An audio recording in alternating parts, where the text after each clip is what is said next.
Forget everything you thought you knew about dieting.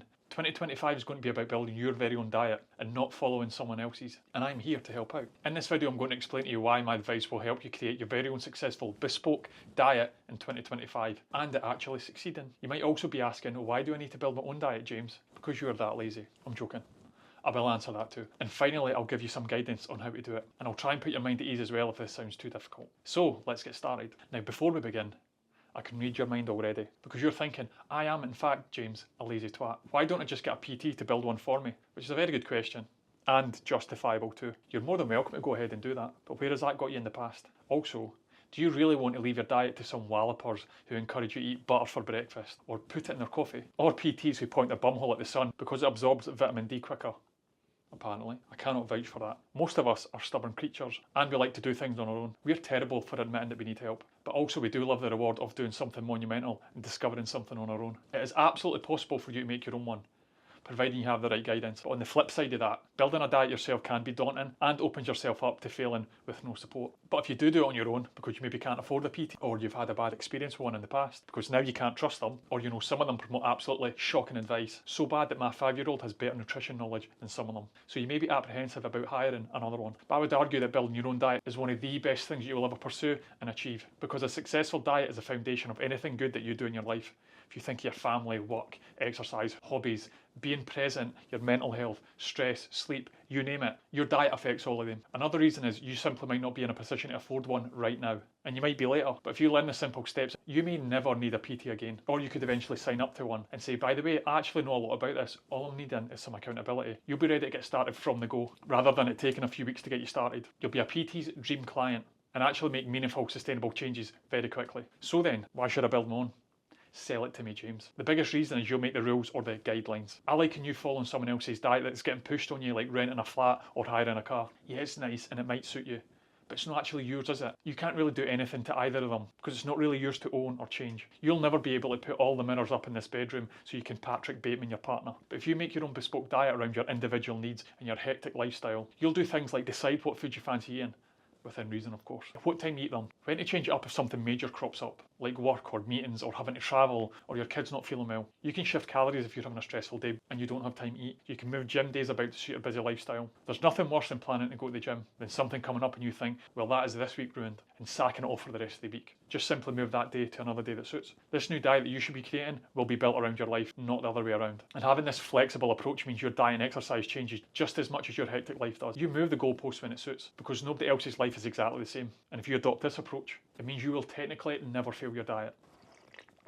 Well, James, how can I be so certain that a diet that I build will be so successful? Well, you can't be certain for sure, but I would like to think something you put your own effort into, like building your own diet. You'll give it a lot more effort and attention. It's calories and guidelines that you have set with your own rules, ones that you would realistically stick to, ones that complement your hectic life. Such as if you have a hard day at work, you'll just eat and maintenance calories. If it's someone's birthday, you'll relax a wee bit. If your kids are doing your tits in, you just throw them a takeaway and then you balance that out later on. If you've got a deadline to hit, you're going to stay up a little bit longer and tank 3 cans of Monsters just to pull it on later and move the gym session that you had planned tomorrow. You know, like real life stuff. These type of things never really happen to the single fitfluencer who live themselves and whose biggest stress of the day is when they're going to go to the gym. Being in charge of your own diet also means if things go wrong, you'll want to find out what's wrong with it and make the necessary changes. And if you can't find the answer, you'll go looking for it using evidence-based practitioners as your only point of contact. Like me, who's also offering 31 emails for free to help you set up your own diet. You can see the details below to sign up. So, okay James, how do I build my own diet? This has got to be very generalised, by the way, because that is all I can do when speaking to a large audience. With all these followers and subscribers, if you build something,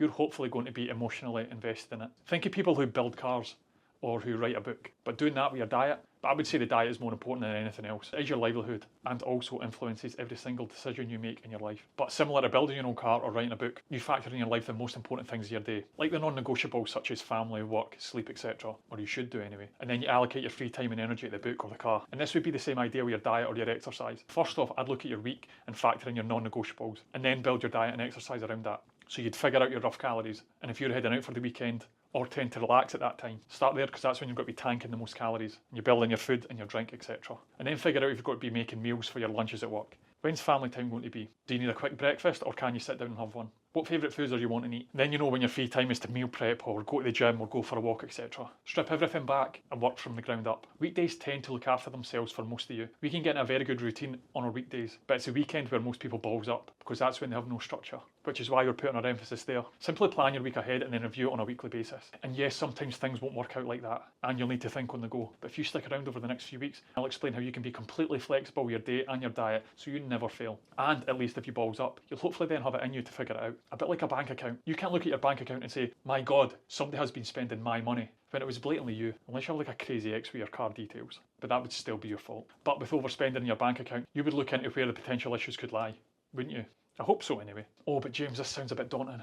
Am I not going to fail? First off, if it does sound daunting, good, because it should. And if it doesn't, you're not taking it seriously enough and will likely continue to spin your wheels without any real meaningful progress. If the thought of changing your life with your partner, your kids and family doesn't give you an emotional kick up the balls, you're more than welcome to go watch some other shite on YouTube. I'm sure there is a Weight Watchers programme you can follow and still struggle to make progress on. Or there's a 12-week course on ketogenic diets you could invest in and make progress with. That'll cost you a 4-figure sum. There's always Boombod. But if you want to actually make some meaningful progress and then listen to my guidance and give making your own diet based around your habits and preferences a go, you literally have nothing to lose. And a diet that is not based around your habits and preferences probably is the reason why you've been failing. Because I'm sure your partner would love to hear you stop moaning about your weight and stop hearing you say, I was born to be fat, I've got big bones, blaming everyone else for your shortcomings and actually doing something about it. Most PTs and nutritionists are frauds, my friend, but some of them can change your life and do justify their costs. Because if someone was offering to change my life for £150 a month, for example, it is 100% worth it, which is what I did. Because when I was 21, I still carry out the foundations my coach taught me all those years ago. And sure, the potential pursuit will be hard, but anything good in life usually is, because struggle-free progress is not a thing. And with my guidance,